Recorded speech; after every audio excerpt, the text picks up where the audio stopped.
Student, आज हम लोग 10th क्लास की बायोलॉजी चैप्टर पढ़ेंगे और बायोलॉजी के अंतर्गत हम लोग लाइफ प्रोसेस चैप्टर को आज अंडरस्टैंड समझने की कोशिश करेंगे। सबसे पहले मन में क्वेश्चन आएगा कि what is a biology. Biology study of the living things in a systematic ways, and is known as biology. Biology को लाइफ साइंस भी कहा जाता है। क्यों? क्योंकि लाइफ है इसमें, और लाइफ का मीनिंग ही होता है living things. Livings that means be life, life means living. और ये लिविंग्स को क्लासिफाइड यदि किया जाए तो हम लोगों ने लिविंग्स को 3 कैटेगरीज में क्लासिफाई करते हैं। पहला कलर है उसका plants, animals and microbes. Plants को किस तरह से लाइफ के अंतर्गत रखा जाता है? मन में बहुत सारी क्वेश्चन आती है। प्लांट में मूवमेंट नहीं होता है, वे एक जगह से दूसरी जगह तक नहीं जाते हैं। एनिमल्स, बहुत सारे एनिमल्स जो है वह वन प्लेस से दूसरी प्लेस तक पहुंच जाते हैं, लेकिन प्लांट वो वन ही प्लेस पर फिक्स होते हैं। फिर वे आखिर किस तरह से लाइफ है, वो किस तरह से उनमें जिंदगी है, वे किस तरह से अपनी फूड बनाते हैं, किस तरह से उनमें रिप्रोडक्शन होता है, इसको हम लोग डिटेल से एक के बाद एक पढ़ने की कोशिश करेंगे। जैसा कि हम सभी को पता है कि लाइफ जो होते हैं उसकी कुछ खास कैरेक्टर होते हैं। लिविंग थिंग्स के अंतर्गत उनमें मूवमेंट होता है, उसे नीड फूड की आवश्यकता होती है। लिविंग थिंग्स ग्रो करते हैं, वे रिस्पॉन्स करते हैं। लिविंग थिंग्स रिस्पायर करते हैं। लिविंग थिंग्स जो फूड लिए वेस्ट प्रोडक्ट को एक्सक्रिएट करते हैं, बाहर निकालते हैं। और लिविंग थिंग्स के में रिप्रोडक्शन होता है, जिसके द्वारा वे अपनी लाइफ को फिर से मेंटेन करते हैं। That is the productions of the offspring. वे अपने समान संतति को फिर से बनाए रखते हैं इस अर्थ पे, और उस प्रोसेस को हम लोग लिविंग थिंग्स कहते हैं और उसको रिप्रोडक्शन कहा जाता है।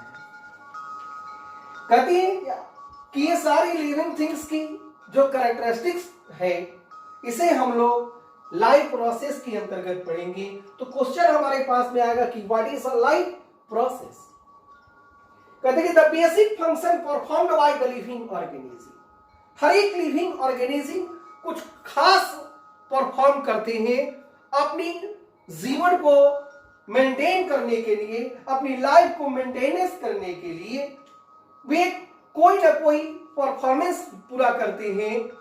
उस प्रोसेस को हम लोग लाइफ प्रोसेस कहा जाता है।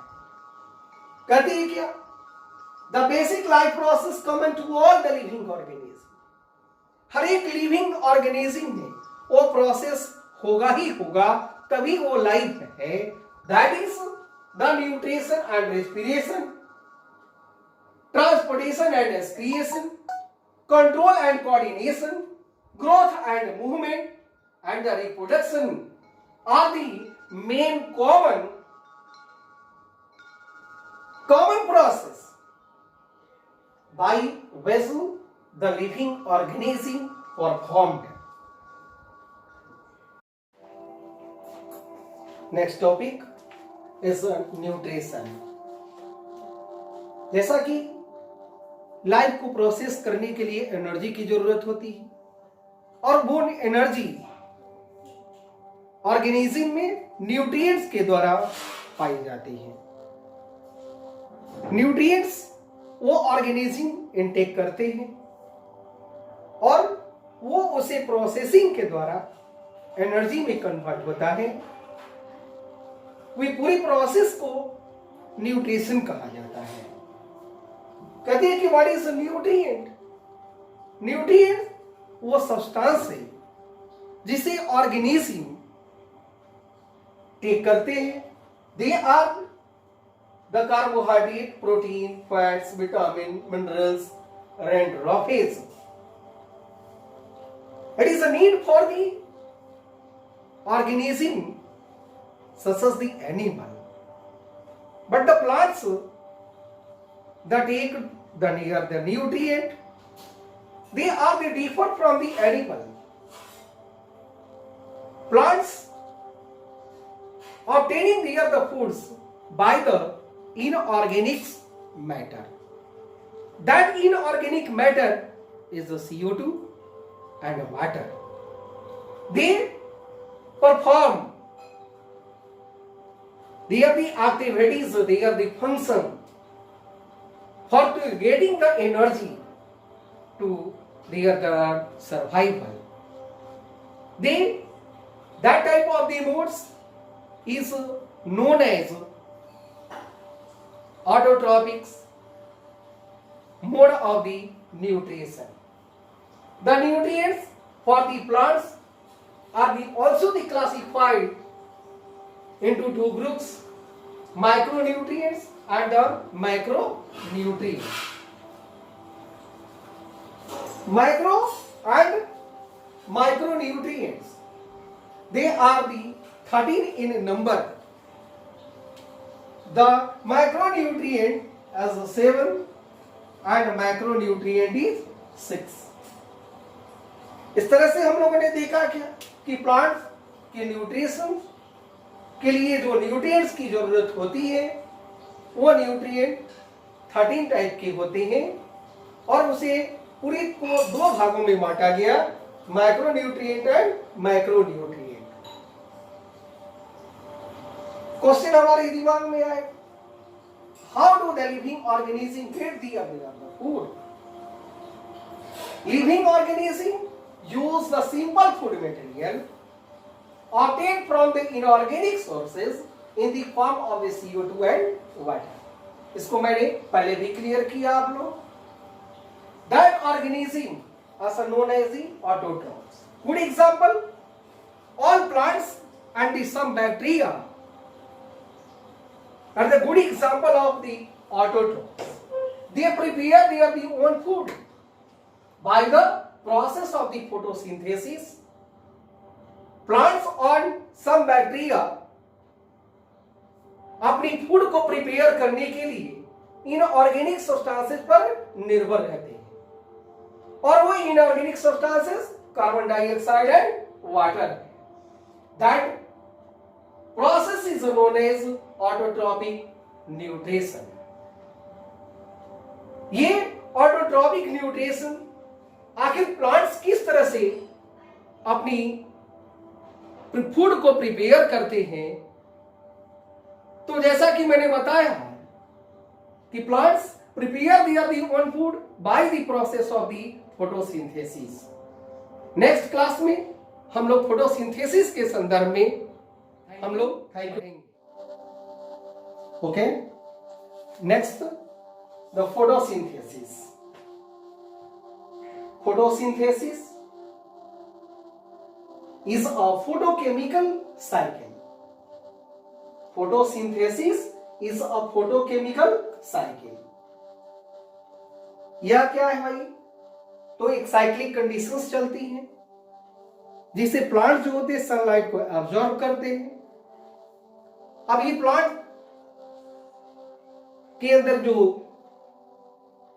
सेल जो होते हैं और सेल में जो प्लास्टिड होते हैं वो प्लास्टिड के अंदर क्लोरोफिल होते हैं जो ग्रीन पिगमेंट है और इसी ग्रीन पिगमेंट के कारण प्लांट्स की जो कलर जो होती है वो ग्रीन कलर का होता है। ये ग्रीन कलर क्लोरोफिल वो सनलाइट को अब्सॉर्ब कर लेते हैं और उसके अंदर क्या होती है वो केमिकल साइकिल शुरू हो जाता है। तो इस तरह से हम लोग कहते हैं क्या कि फोटोसिंथेसिस जो है वह क्या है? फोटोकेमिकल साइकिल है। तो डिफिनीशन इसका क्या भाई? The process by which the green plants make their own food, जिसके द्वारा ग्रीन प्लांट्स अपनी फूड जो है वो मेक करते हैं, बनाते हैं by the using of the CO2 and water. वो CO2 एंड वाटर के यूज कर करके वो अपनी फोटोसिंथेसिस करते हैं, अपनी फूड को बनाते हैं। In the presence of the sunlight and chlorophyll as known as the photosynthesis. Again, the process by which the green plants make their own food by the using of the CO2 and water in presence of sunlight and chlorophyll is called photosynthesis. आप इस diagram के संदर्भ में देखिए, diagram को एक बार फिर से देखिए। इसको, ये ग्रीन प्लांट्स है। ग्रीन प्लांट्स की नीचे विभागों में रूट बने हुए हैं, और ये रूट जो होते हैं, रूट के अंदर जाइलम टिश्यूज होते हैं, और ये टिश्यूज वो वेसल्स हैं, वो ट्यूब लाइक प्रोजेक्शन है, जिसके द्वारा वो प्लांट्स वाटर को एब्जॉर्ब करते हैं और पूरी पार्ट में प्लांट्स वाटर को भेजने का, सेंड करने का काम करते हैं। सेकंड क्या है भाई, इसमें आपने लीफ की डायग्राम देख रहे हैं, ये इसका कलर जो होता है ग्रीन कलर का होता है ड्यू टू दी क्लोरोफिल। जैसा कि मैंने अभी बताया कि ये क्लोरोफिल के द्वारा इसकी कलर जो होती है ग्रीन कलर होता है। सनलाइट को क्लोरोफिल एब्जॉर्ब करते हैं एनवायरमेंट से, एटमॉस्फेयर के द्वारा वो CO2 को एब्जॉर्ब करते हैं। तो इस तरह से क्या हुआ, CO2 water is a raw material, presence of sunlight and the chlorophyll, CO2 and water is a raw material. In the presence of chlorophyll and sunlight, plants prepare their own food. That process is known as the photosynthesis. इसको हम लोगों ने एक equation में इसको समझने की प्रयास करें। CO2 6CO2 plus 6H2O in the presence of sunlight and chlorophyll, they form what are the product? The glucose and the CO2 and O2. There the product is glucose and O2, glucose and oxygen. Now the topic event occurs during the photosynthesis. इसमें क्या event होती है photosynthesis के द्वारा? ये 3 points के द्वारा हम लोग क्लियर इसको करेंगे। फर्स्ट इवेंट जो होता है अब्जॉर्प्शन ऑफ सनलाइट, सनलाइट को अब्जॉर्ब करना, conversion of light energy into chemical energy. वो केमिकल एनर्जी क्या हुआ, ये reaction is going on, the conversion of light energy into chemical energy, and then the reduction of CO2 into carbohydrate. That is a carbohydrate. Glucose is a carbohydrate. That is a product of the photosynthesis. Now the next topic, so what are the conditions necessary for the photosynthesis? There are the main condition as the sunlight, chlorophyll, water and the CO2 are the necessaries for the process of processing of the photosynthesis. Thank you.